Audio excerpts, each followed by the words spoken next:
다 같이 사도신경으로 우리의 신앙을 고백하며 새벽 예배를 하나님께 드리시겠습니다. 전능하사 천지를 만드신 하나님 아버지를 내가 믿사오며 그 외아들 우리 주 예수 그리스도를 믿사오니 이는 성령으로 잉태하사 동정녀 마리아에게 나시고 본디오 빌라도에게 고난을 받으사 십자가에 못 박혀 죽으시고 장사한 지 사흘 만에 죽은 자 가운데서 다시 살아나시며 하늘에 오르사 전능하신 하나님 우편에 앉아 계시다가 저리로서 산 자와 죽은 자를 심판하러 오시리라. 성령을 믿사오며 거룩한 공회와 성도가 서로 교통하는 것과 죄를 사하여 주시는 것과 몸이 다시 사는 것과 영원히 사는 것을 믿사옵나이다. 아멘.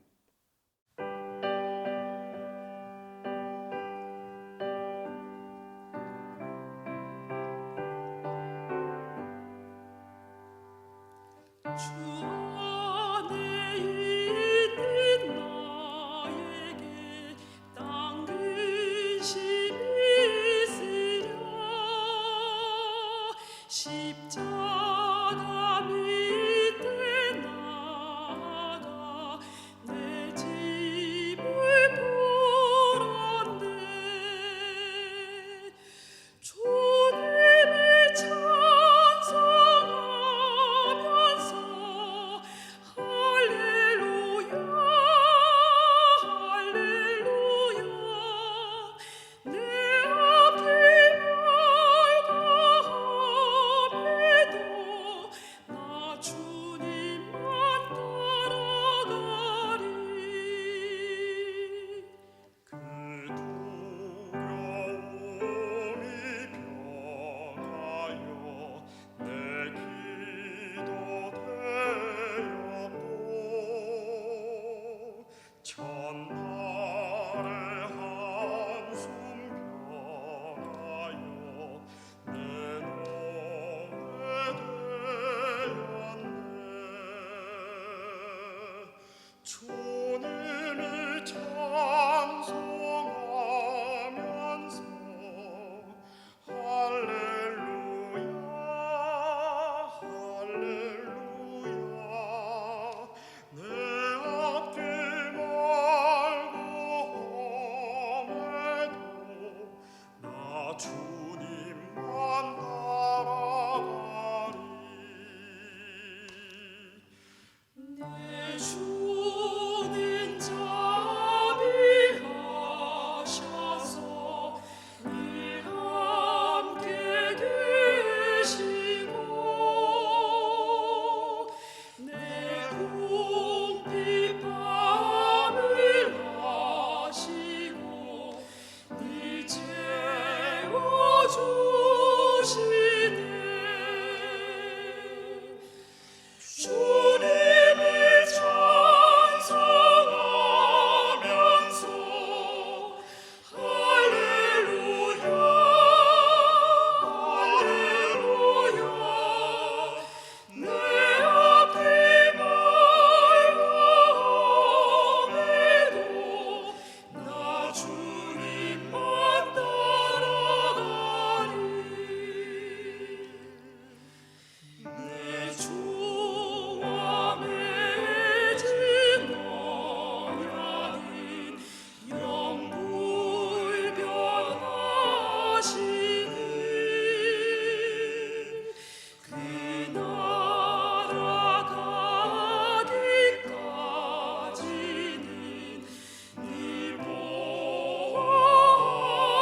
보호하시네 주님을 찬송하면서 할렐루야 할렐루야 내 앞이 멀고 험해도 나 주님만 따라가리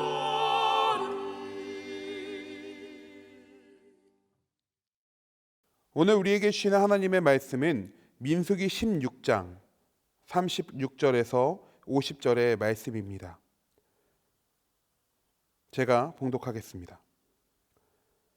여호와께서 모세에게 말씀하여 이르시되 너는 제사장 아론의 아들 엘르아살에게 명령하여 붙는 불 가운데서 향로를 가져다가 그 불을 다른 곳에 쏟으라. 그 향로는 거룩함이니라. 사람들은 범죄하여 그들의 생명을 스스로 해하였거니와 그들이 향로를 여호와 앞에 드렸으므로 그 향로가 거룩하게 되었나니 그 향로를 쳐서 제단을 싸는 철판을 만들라. 이스라엘 자손에게 표가 되리라 하신지라.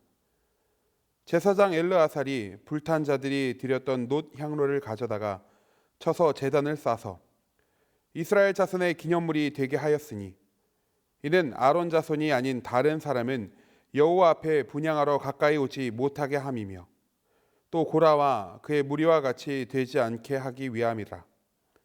여호와께서 모세를 시켜 그에게 명령하신 대로 하였더라. 이튿날 이스라엘 자손의 온 회중이 모세와 아론을 원망하여 이르되 너희가 여호와의 백성을 죽였도다 하고 회중이 모여 모세와 아론을 칠 때에 회막을 바라본즉 구름이 회막을 덮었고 여호와의 영광이 나타났더라. 모세와 아론이 회막 앞에 이르매 여호와께서 모세에게 말씀하여 이르시되 너희는 이 회중에게서 떠나라. 내가 순식간에 그들을 멸하려 하노라 하시매 그 두 사람이 엎드리니라. 이에 모세가 아론에게 이르되 너는 향로를 가져다가 제단의 불을 그것에 담고 그 위에 향을 피워 가지고 급히 회중에게로 가서 그들을 위하여 속죄하라. 여호와께서 진노하셨으므로 연병이 시작되었음이니라. 아론이 모세의 명령을 따라 향로를 가지고 회중에게로 달려간즉 백성 중에 연병이 시작되었는지라. 이에 백성을 위하여 속죄하고 죽은 자와 산자 사이에 섰을 때에 연병이 그치니라. 고라의 일로 죽은 자 외에 연병에 죽은 자가 14,700명이었더라. 연병이 그침에 아론이 회막 문 모세에게로 돌아오니라. 아멘. 예배를 위해서 함께 기도하시겠습니다. 하나님 아버지, 이 시간 새벽을 깨우며 예배의 자리로 나아오게 하심을 감사드립니다. 이 새벽 드려지는 우리의 예배가 영과 진리로 나 자신을 주께 드리는 거룩한 산 제사가 되게 하여 주옵소서. 우리에게 갈급한 심령을 허락하여 주시고 주의 말씀을 들을 때에 주의 뜻대로 살아가겠노라 결단하는 이 시간, 이 예배가 되게 하여 주옵소서. 이 예배가 주님께로 향하는 소중한 한 걸음이 되길 소망하오며 살아 역사하시는 예수님의 이름으로 기도합니다. 아멘. 할렐루야. 오늘도 새벽을 깨우며 예배의 자리에 나오신 우리 성도님들을 주님의 이름으로 축복합니다. 오늘도 말씀을 통해 우리를 향한 하나님의 뜻을 발견하고 그 뜻대로 살아가는 우리 모든 성도님들 되시기를 축복합니다. 오늘 말씀은 민수기 16장 1절에서부터 시작된 고라와 그의 추종자들의 반역 이야기의 마무리되는 말씀입니다. 그들은 모세와 아론에게서 반역하여 제사장의 직분과 권력을 차지하려고 했으나 하나님의 진노를 받고 실패하게 됩니다. 그 끝은 매우 처참했죠. 반역을 꾸민 자들이 서 있던 땅은 갈라졌고 갈라진 땅은 그들과 그들의 집과 고라에 속한 모든 사람과 그들의 모든 재물을 삼켜버렸습니다. 성경은 이렇게 표현하고 있습니다. 16장 33절입니다. 그들과 그들의 모든 재물이 산채로 수올에 빠지며 땅이 그 위에 덮이니 그들이 회중 가운데서 망했다. 이를 온 이스라엘 백성들이 보았고 두려워하여 도망하기에 이릅니다. 그리고 이어진 말씀이 바로 오늘의 말씀인 것이죠. 시작의 말씀은 이렇습니다. 36절에서 37절의 말씀 함께 보시겠습니다. 여호와께서 모세에게 말씀하여 이르시되 너는 제사장 아론의 아들 엘르아살에게 명령하여 붙는 불 가운데서 향로를 가져다가 그 불을 다른 곳에 쏟으라. 그 향로는 거룩함이니라. 고라의 반역 사건의 마무리, 다시 말해 그 후속 조치가 시작되는 말씀이 바로 오늘의 말씀입니다. 말씀에 등장하는 향로는 6절 말씀에 기록된 고라와 그의 추종자 250명이 하나님 앞에 들고 나왔던 향로를 말합니다. 하나님께서는 그 향로 안에 있는 불을 다른 곳에 쏟으라고 명령하셨는데요. 여기서 다른 곳이란 흩어버리라는 뜻을 가지고 있습니다. 평소 하나님 앞에 제사를 드린 후 생겼던 죄를 버리는 곳이 아니라 더 멀리 다른 곳에 그 죄를 가져다 버리라고 말씀하신 것이죠. 이는 고라와 그의 추종자들이 범죄하여 버림받았을 뿐만 아니라 그들이 하나님 앞에 드렸던 불조차도 하나님으로부터 버림받았음을 의미합니다. 하나님 앞에서 범죄한 자들의 최후를 명확하게 보여주고 계신다라고 할 수 있죠. 그런데 여기서 특이한 점이 하나 있습니다. 하나님께서 진정으로 범죄한 자들의 최후를 온전한 외면과 버림으로 보여주길 원하셨다면 그들의 불을 담아온 향로조차 버려야 마땅한 것이었습니다. 그런데 37절 마지막을 보시면 그 향로는 거룩함이니라 라고 표현하고 계심을 볼 수 있습니다. 그들도 벌을 받았고 향로에 담겼던 불도 버림을 받았는데 향로만큼은 아닌 것입니다. 그 이유가 이어지는 38절에 기록되어 있습니다. 함께 보시면 사람들은 범죄하여 그들의 생명을 스스로 해하였거니와 그들이 향로를 여호와 앞에 드렸으므로 그 향로가 거룩하게 되었나니 그 향로를 쳐서 제단을 싸는 철판을 만들라 이스라엘 자손에게 표가 되리라 하신지라. 향로를 거룩하게 한다는 의미가 바로 이것입니다. 이스라엘 자손에게 표가 되기 위해서입니다. 하나님께서는 이 향로들을 가져다가 펴서 제단을 둘러서 감싸라고 말씀하고 계십니다. 그렇게 제단 앞에 설 때마다 그것을 보라는 것이죠. 그것을 보며 기억하라는 것입니다. 무엇을요? 바로 40절의 말씀입니다. 이는 아론 자손이 아닌 다른 사람은 여호와 앞에 분향하러 가까이 오지 못하게 함이며 또 고라와 그의 무리와 같이 되지 않게 하기 위함이라. 고라가 했던 착각은 무엇입니까? 고라에게는 하나님 앞에 범죄하여 죽임당했던 아론의 아들 나답과 아비후를 보면서 그들보다는 자신이 나을 것이다 라는 교만이 있었습니다. 그리고 그 교만은 본인도 레위인이기에 제사장이 될 수 있다라는 착각으로 이어지게 되죠. 하나님께서 세우신 아론을 자신이 대체할 수 있다는 엄청난 착각을 하게 된 것입니다. 하나님의 뜻은 온데간데 없고 자신의 생각과 판단만이 그의 속에 가득했음을 볼 수 있죠. 다시는 이런 교만과 착각이 이스라엘 백성들을 덮지 못하도록 하나님께서는 표를 만들어 제단 앞에 설 때마다 그것들을 기억할 수 있게 하셨던 것입니다. 사랑하는 우리 한사랑교회 성도님들, 오늘 말씀에 등장하는 하나님이 구별하신 표를 기억하시기 바랍니다. 고라의 이야기는 단순하게 반역을 꾀했다거나 제사장이 되기를 원했다거나 하는 것으로 그렇게 겉으로 드러나는 문제가 아니었습니다. 그 본질적인 문제는 하나님의 뜻이 아닌 자신의 뜻대로 행하고자 했던, 그리고 그것이 정당하다 여겼던 판단이었음을 기억해야 합니다. 우리도 얼마나 많은 문제에 쉽게 넘어지는지 모릅니다.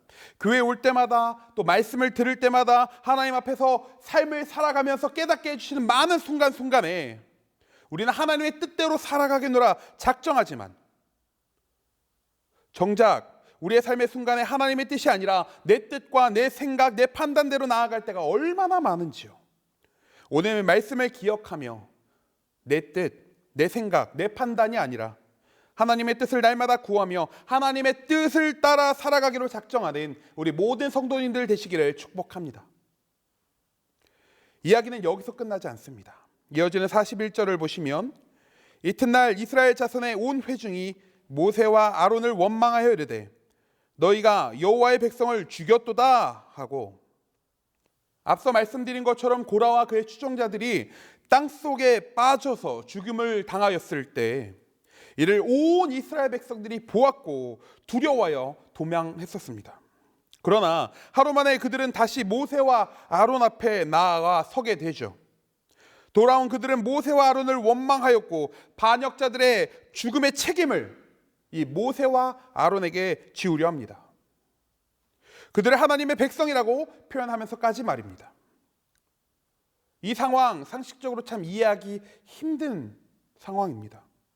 그러나 이러한 이스라엘 백성들의 모습을 통해서 그들이 고라와 그의 추종자들이 행했던 반역에 가담했던 일이 결코 소극적인 참여였거나 혹은 실수가 아니었음을 우리가 알 수 있게 되는 것입니다. 그래서 그들은 고라와 그의 추종자들이 심판받은 후에도 그들을 향한 동정심을 버리지 않고 다시 한번 모세와 아론 앞에 서서 불평불만하고 있는 것입니다. 큰 사건을 두 눈으로 보았음에도 여전히 하나님의 뜻을 볼 생각은 하지 않고 자신들의 뜻을 세우려는 이스라엘 백성들의 모습, 하나님께서는 이들의 모습을 보시고 말씀하십니다. 45절의 말씀입니다. 너희는 이 회중에게서 떠나라. 내가 순식간에 그들을 멸하려 하노라 하시매. 하나님께서 그들을 멸하고자 하십니다. 어찌 보면 당연한 결과를 맞이하는 것만 같습니다.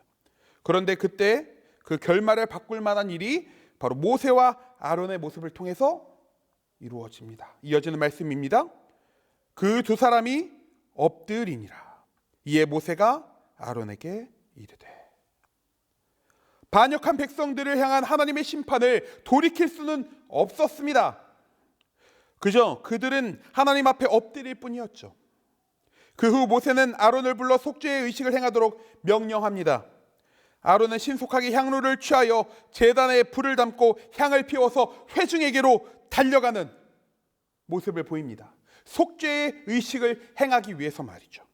그러나 이미 하나님께서는 백성들을 심판하기 위해 전염병을 보내셨고 그 병은 급속도로 온 백성에게 퍼져가고 있는 상황이었습니다.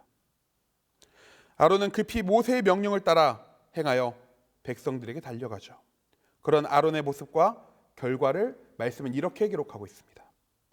아론이 죽은 자와 산 자 사이에 섰을 때에 연병이 그치니라. 제가 설교를 준비하며 이런저런 자료를 찾아보았는데요. 이 장면을 보고 대체로 이런 설명을 합니다. 대제사장 아론이 죽음을 무릅쓰고 대제사장으로서의 직무를 감당하기 위해 죽음의 현장 한가운데로 나아갔단 말이죠.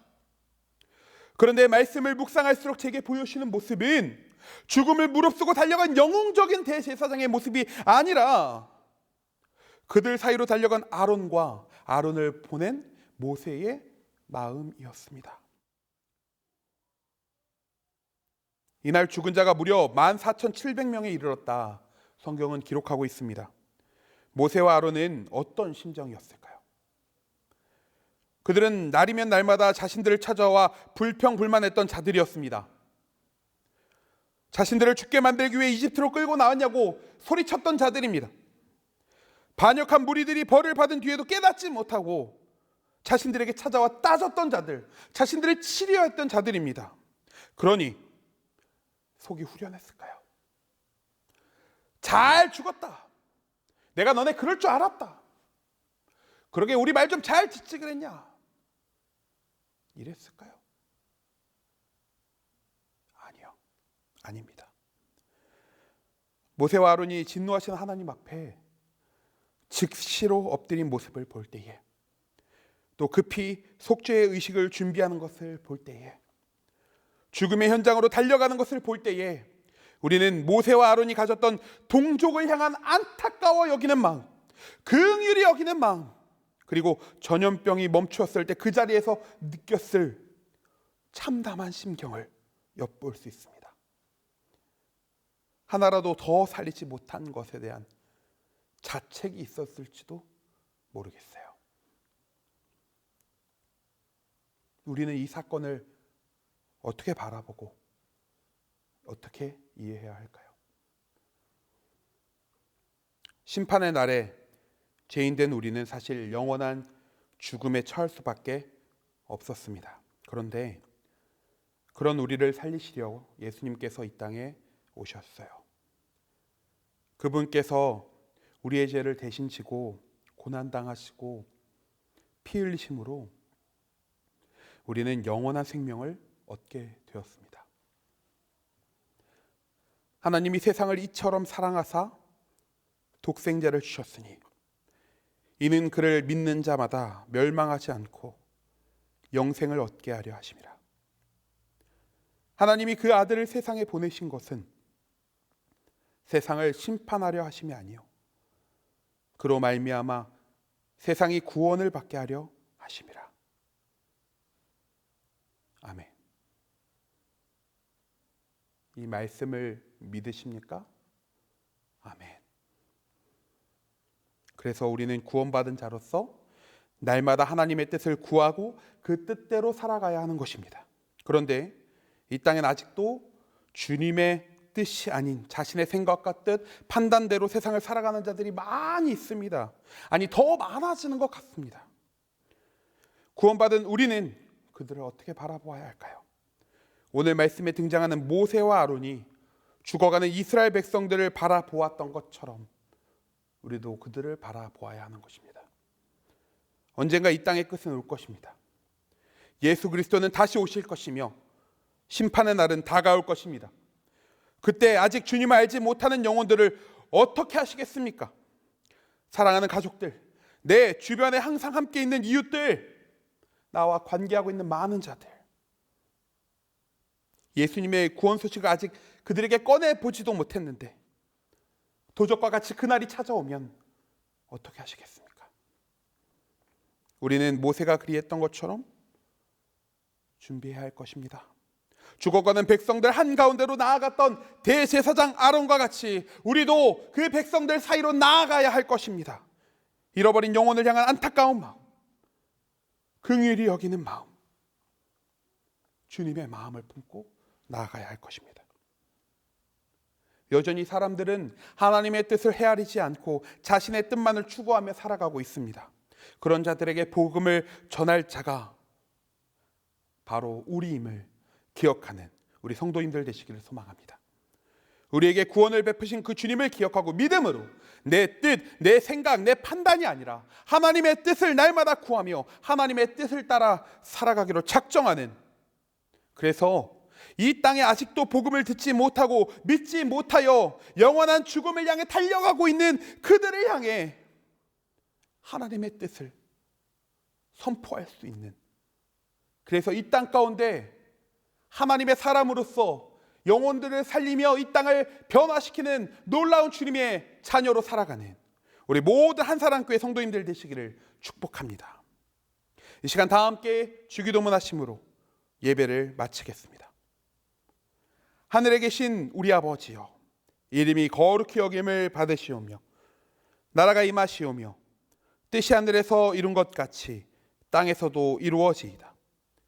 오늘 우리에게 일용할 양식을 주시옵고 우리가 우리에게 죄 지은 자를 사하여 준 것 같이 우리 죄를 사하여 주시옵고 우리를 시험에 들게 하지 마시옵고 다만 악에서 구하시옵소서. 나라와 권세와 영광이 아버지께 영원히 있사옵나이다. 아멘.